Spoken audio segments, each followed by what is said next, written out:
Hello, আসসালামু আলাইকুম everyone. আজকে দেখাবো পালং শাক ভাজির রেসিপি।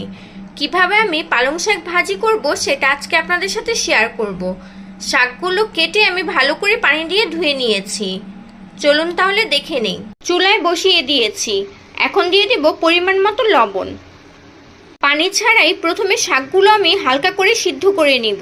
5 মিনিটের জন্য ঢাকনা দিয়ে ঢেকে রাখবো, আর চুলার তাপটা মিডিয়াম আঁচে থাকবে। 5 মিনিট পর ঢাকনা খুলে দেখে নিব। এখন একটু নেড়ে নিব।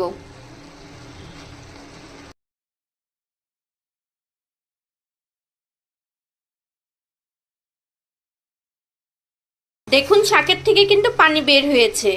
এই শাকের পানিগুলো কিন্তু একদমই ফেলা ঠিক না।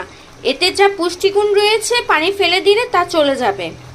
আস্তে আস্তে এভাবে জাল দিয়ে পানিগুলো শুকিয়ে নিতে হবে। শাকের পানিগুলো শুকিয়ে গেছে, এখন চুলা থেকে নামিয়ে ফেলবো। শাক বাগার দেওয়ার জন্য একটি কড়াইতে এখন দিয়ে দিব পরিমাণ মতো তেল।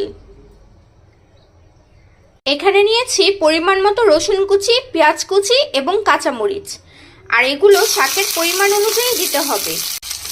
এখন এগুলো হালকা করে ভেজে নিতে হবে। সবগুলো একসাথে হালকা করে ভেজে নিয়েছি। এখন দিয়ে দিব সিদ্ধ করে রাখা শাকগুলো। এখন সবগুলো একসাথে ভালো করে নেড়ে নিব।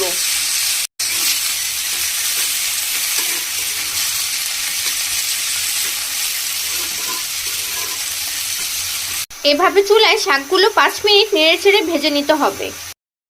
চুলার তাপটা মিডিয়াম টু লোতে রেখে শাকগুলো আমি ভেজে নিয়েছি। এখন নামিয়ে পরিবেশন করে নিব। শাকের সাথে খাওয়ার জন্য 2টা শুকনা মরিচও ভেজে নিয়েছি। রেডি হয়ে গেল আজকের রেসিপি পালং শাক ভাজি।